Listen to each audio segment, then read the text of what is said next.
Namasté les divines et les divins. J'espère que vous allez toutes et tous bien, que votre semaine s'est bien passée, voire très bien passée. Encore, comme d'habitude, merci aux nouveaux abonnés. Et oui, il y en a eu pas mal cette semaine, presque une trentaine, hein. Ça fait toujours plaisir, hein, de voir que ça plaît, et donc toujours les pouces, partagés. Non, je regarde ma petite fiche en même temps pour rien oublier. Merci à tous ces nouveaux venus. Bon anniversaire à tous ceux qui vont le fêter cette semaine, c'est-à-dire les cancers. Donc on doit être pratiquement en deuxième décan. Je vous rappelle que l'horoscope pour l'été 2021 est toujours disponible. Donc vous pouvez le retrouver dans les vidéos un peu plus bas sur la page de présentation. Ensuite, petite nouveauté cette semaine, hein, comme d'habitude, vous aurez votre signe polaire opposé, hein, donc ça je vais vous le signaler à chaque fois. Il y aura toujours le fameux numéro, hein, avec un petit peu de numérologie, on va dire. Comme d'habitude aussi, les animaux sauvages, l'oracle des animaux sauvages, avec la symbolique, hein. Et pour changer, alors on va faire un petit jeu comme ça. Je vous indiquerai aussi une lettre, hein, qui est sortie. Et à ce moment-là, cette lettre, on va dire vraiment à l'instinct, sans réfléchir, vous fera penser à un métier que vous avez exercé dans une autre vie. Pour ceux qui y croient, évidemment, hein. Donc voilà, c'est juste un petit jeu supplémentaire. Comme on dit, il n'y a pas de hasard, hein.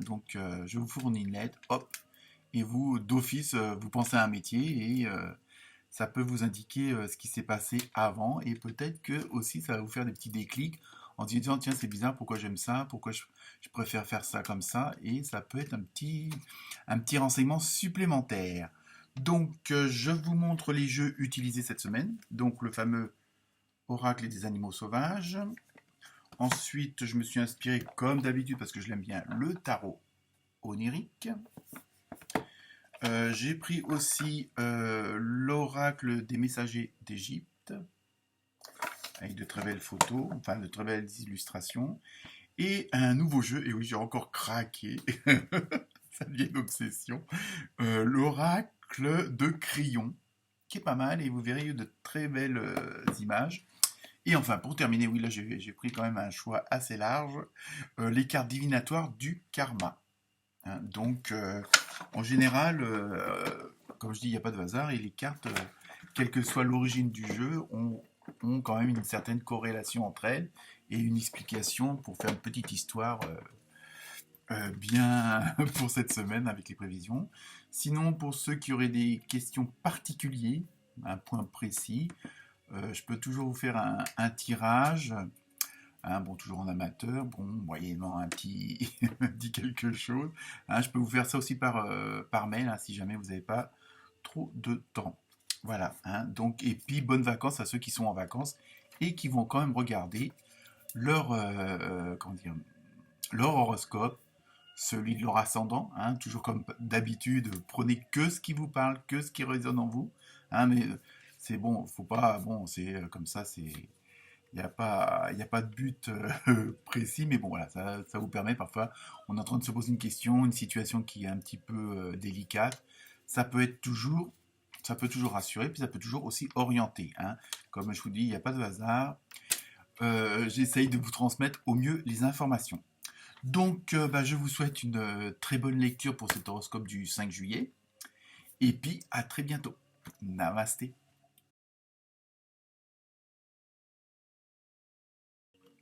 Namasté les Sagittaires. Alors pour vous, donc pour les nouveaux arrivants, les futurs abonnés, hein, qui vont découvrir cette chaîne, donc votre signe, parce que ceux qui me suivent le savent déjà, c'est tout simplement pour ça, votre signe opposé polaire, c'est les Gémeaux. En numérologie, vous avez eu le 5. Donc c'est tout ce qui concerne l'adapter, tous les mouvements pour s'adapter aux situations, vous voyez ce que je veux dire? Si on ne veut pas le dire, ça va prendre 3 heures. Bon, il y a aussi ce besoin de changement, cette grande ouverture d'esprit, d'horizon, hein. On va voir avec quoi que ça correspond. Sinon, pour le petit jeu là, de la lettre pour votre métier dans une vie antérieure ou future, parce qu'après tout, vous êtes peut-être à la recherche de changements dans ce style-là. Donc c'est la lettre E, comme Eric. Faut être sûr d'être bien prononcé. Donc sinon pour l'animal, vous avez eu un aigle. Donc on va voir la symbolique après.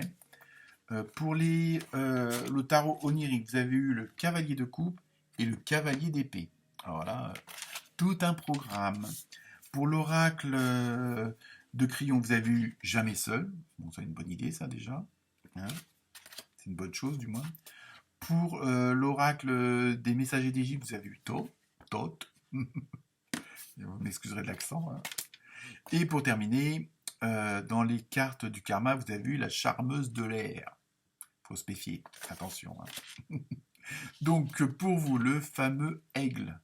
Donc au niveau de la signification, de la symbolique, donc il y a ce côté de sagesse, hein, d'auto-pouvoir dans le sens où vous pouvez observer, vous prendre de l'altitude. Bon là je sais c'est facile, mais c'est ce que ça signifie.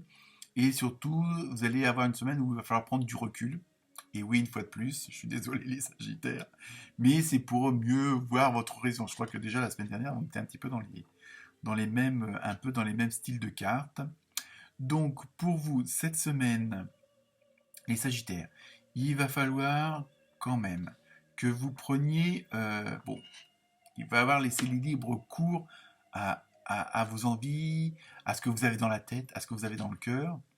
Mais voilà, il faut surtout que vous preniez en considération vraiment vos idées et vos plans que vous aviez mis en place il y a quelques temps, ou bon, peut-être que ceux que vous allez mettre en place cette semaine, mais surtout là, on vous, comment dire, on insiste sur le fait de garder en ligne et en tête ce pourquoi vous agissez en ce moment, ce vers quoi vous allez. Hein, c'est vraiment garder vos plans et vos idées bien en tête, bien en vue, on va dire, pour, si vous décidez de partir en vacances, on va dire en Corse, vous n'alliez pas en Bretagne. Bon, l'un comme l'autre, c'est de très beaux, de très belles régions.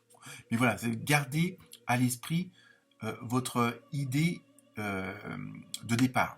C'est surtout ça. Là. C'est une image, mais je rigole, mais c'est surtout ça parce que attention de ne pas avoir des idées un peu trop ou des pensées trop terre à terre, c'est-à-dire d'être trop matérialiste, d'être trop financier. Bon, mais bon, je sais bien, vu les situations, c'est pas toujours facile, mais de pas changer d'idée, de pas changer de direction, parce que oui, mais là je pourrais pas avoir la Wi-Fi. Je dis bon, c'est un truc à la mode, mais bon, surtout que ça sert bien quand même. Non, mais vous voyez ce que je veux dire, c'est de pas dévier de votre route, de votre chemin, pour une question, on va dire un peu matérialiste, un peu trop terre à terre. Ça serait dommage de changer votre route, de sortir de votre chemin actuel parce que vous êtes sur la bonne voie, c'est ça.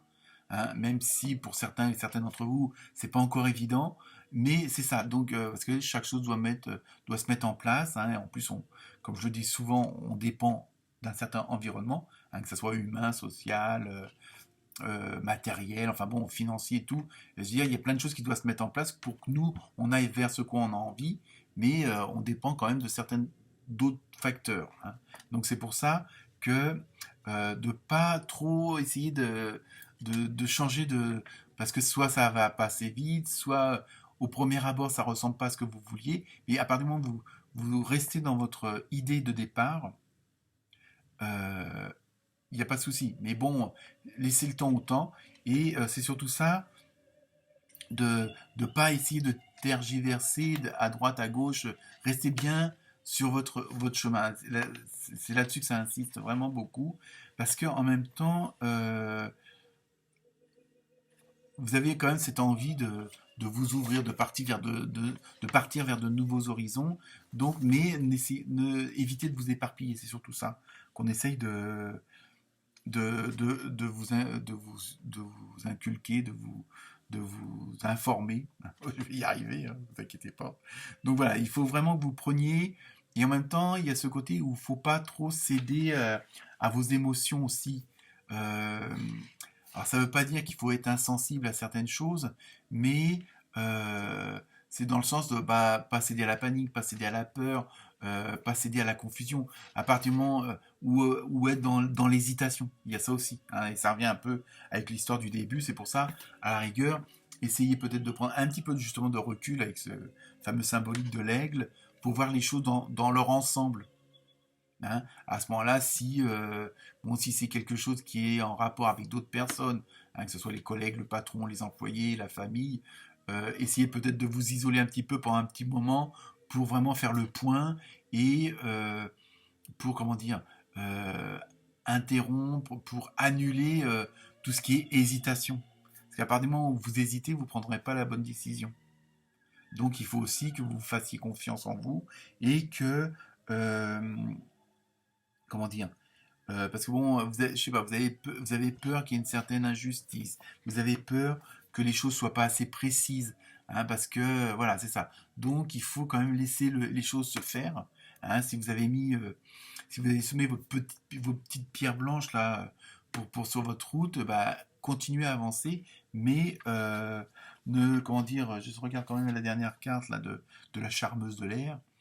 Euh, c'est ça, vous pouvez c'est ça, c'est bon, c'est marqué, bon, ça correspond à ce que je viens de vous dire. Vous pouvez vaincre vos peurs. Bon. Mais on vous dit aussi attendez. Et attendez, c'est ce que je dis, que les choses se mettent en place. Alors je sais qu'on a tous envie que ce qu'on désire, surtout quand on voit que c'est sur le bon chemin, on a tous envie que ça vienne vite, rapide. Mais faut pas être précipité non, faut pas précipiter les choses. Hein. Et je vous dis, en plus, ça rajoute bien, de quoi avez-vous peur? Donc je pense qu'il y a ça aussi qu'il faut un petit peu faire le point, un petit peu maîtriser aussi, et puis laisser les choses s'installer et se mettre en place. Et vous, de toute façon, vous avez, comment dire, euh, à partir du moment où vous allez gérer un petit peu ce côté-là, toutes ces émotions, on va dire non bonnes, entre guillemets, pour pas dire négatives, bah oui, je l'ai dit. Ah, je vous jure. Et voilà, c'est pour ça qu'il faut aussi garder en tête d'agir selon vos plans et vos idées et surtout pas vivre avec le passé et avec les expériences passées. Hein, c'est surtout ça. Euh, c'est pas parce que ça s'est fait une fois que ça se refera une deuxième fois, parce que à force d'y penser, là peut-être vous allez provoquer les choses pas dans le bon sens. Donc cette semaine, les Sagittaires, vous gardez bien vos idées en vue et surtout vous laissez le temps au temps. Namasté.